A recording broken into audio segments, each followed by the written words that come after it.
Hi hello welcome to my channel.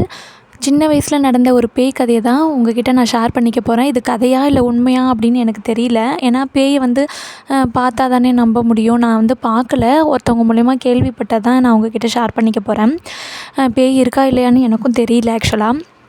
இது மாதிரி அவங்கவுங்களுக்கும் வாழ்க்கையில் நடந்திருக்கும், ஏதோ ஒரு விஷயம் நடந்திருக்கும். எனக்கு வந்து இது ஆழமாக பதிஞ்ச விஷயம். அதை தான் உங்ககிட்ட நான் ஷேர் பண்ணிக்க போகிறேன். நான் ஒரு 3வது 4வது படிக்கிற வயசில் நடந்த விஷயம் இது. எங்கள் வீட்டுக்கு பக்கத்து தெருவில் வந்து ஒரு வீடு இருக்குது. அவங்க வந்து ஒரு கூட்டு குடும்பமாக இருக்காங்க.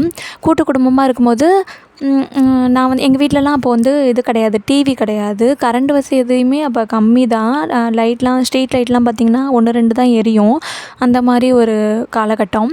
அப்போ வந்து பார்த்திங்கன்னா நைட்டு ஒரு 9 மணிக்கு ஜென்மம் எக்ஸ்எக்ஸ் அப்படின்னு சொல்லிட்டு ஒரு பேய் நாடகம் போடுவாங்க. அதை பார்க்குறதுக்கு ஆக்சுவலாக நான், என் அக்கா, தங்கச்சி எல்லோரும் போவோம். எங்கள் வீட்டில் டிவி இல்லைங்கிறதுனால எங்கள் அப்பா வேலை முடிச்சுட்டு நைட்டு 9 மணிக்கு வருவாங்க. எங்கள் அம்மாவும் அப்போ வந்து காய்கறி வியாபாரம் தான் பண்ணிகிட்ருந்தாங்க.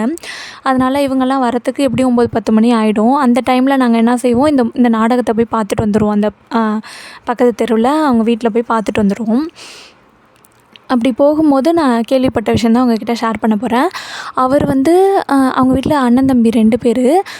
அண்ணன் என்ன வேலை செய்கிறாருன்னு எனக்கு தெரியல. தம்பி வந்து ஆட்டோ ஓட்டுறாரு. அவருக்கு தான் நடந்தது இந்த விஷயம். அவர் வந்து வழக்கம் போல் சவாரி முடிச்சுட்டு வீட்டுக்கு வரும்போது நைட்டு 1 மணி ஆகிடுச்சி. 1 மணி ஆனோடனே கும்பகோணம் தான் எங்கள் ஊர் ஆக்சுவலாக. கும்பகோணத்துலேருந்து ஒரு 20 நிமிஷம் ட்ராவல் பண்ணால் நத்தம் அப்படின்னு சொல்லிட்டு எங்கள் ஊர் இருக்குது. கிராமந்தான் அது. ஒத்தையடி பாதை. அதில் அவ்வளோவா பெரிய வண்டிலாம் போகிற வசதி இருக்காது. சுற்றி வயல்வெளி, தீவு மாதிரி இருக்கும் எங்கள் ஊர் ஆக்சுவலாக. நடுப்புற தான் வீடு இருக்கும். எங்கள் ஊரை சுற்றி வயல்வெளி தான் இருக்கும். அந்த மாதிரி ஒரு ஏரியா. அங்கே வந்து அவர் ஆட்டோ ஓட்டிகிட்டு வந்துட்டுருக்காரு. உள்ளே நுழையும் போது ஒரு கொலு சவுண்டு கேட்குது. ஸ்ட்ரீட் லைட்லாம் அவ்வளோவா இருக்காது. ஸ்ட்ரீட் லைட் இல்லைங்கிறதுனால அவர் வந்து ஆட்டோ ஓட்டிகிட்டு வரும்போது ஒரு இடத்துல எரியுது, ஒரு இடத்துல வெளிச்சம் இல்லை. அப்போது வெளிச்சம் இல்லாத இடத்துல வந்து அவருக்கு பார்த்திங்கன்னா ஒரு கொலு சவுண்டு கேட்குது. சரி, இவர் இருட்டில் ஏதோ பூச்சி கத்துது, பூச்சிலாம் கத்தும்ல அந்த சவுண்டுன்னு நினச்சிட்டு அவர் கொஞ்சம் ஆட்டோவை வேகமாக வச்சு ஓட்டிகிட்டு போகிறார். ரொம்ப வேகமாக போக முடியாது ஆக்சுவலாக. ஏன்னா அது குண்டு குழியுமாக இருக்கிற ரோடு எங்கள் ஊர் ஆக்சுவலாக. அப்படி இருக்கும்போது இவர் கொஞ்சம் மீடியம் வேகத்தில் போயிட்டுருக்கும்போது திடீர்னு அந்த கொலுசு சவுண்டு வேகமாக கேட்குது. வேகமாக கேட்கும்போது அவர் என்ன நினச்சிட்டாரு, கொஞ்சம் அவருக்கு முகம்லாம் வேர்த்து படபடப்பாகி கொஞ்சம் வேகமாக ஓட்ட ஆரம்பிச்சிட்டாரு. வேகமாக ஓட்டும்போது இந்த அரிசிலாம் அடிப்பாங்கள்ல, களத்து மேடுன்னு சொல்லுவாங்க பாருங்கள், அந்த களத்து மேடு வருது. களத்து மேடு வரும்போது ஒரு பம்பு செட்டை கடந்து தான் அந்த களத்து மேடு வரும். அந்த பம்பு செட்டை கடந்து அந்த களத்து மேடு வரும்போது அண்ணா என்னை கூட்டிகிட்டு போங்க உங்கள் வண்டியில் அப்படின்னு சொல்லிட்டு ஒரு குரல் கேட்குது. இவர் போகும்போது முன்னாடியும் யாரும் போகலை, பின்னாடியும் யாரும் வரலை. இப்போ இவர் மட்டும்தான் அந்த அன்டைமில் 1 மணிக்கு வண்டி ஓட்டிகிட்டு போகும்போது என்னடா முன்னாடி பின்னாடி ஆளே இல்லை, இப்போ ஒரு குரல் கேட்குது அப்படின்னு சொல்லிட்டு அவருக்கு லேசாக பயம் வருது. பயம் வரும்போது என்ன ஆகுதுன்னா, ஆட்டோவை கொஞ்சம் வேகமாக ஓட்டிகிட்டு போகிறாரு.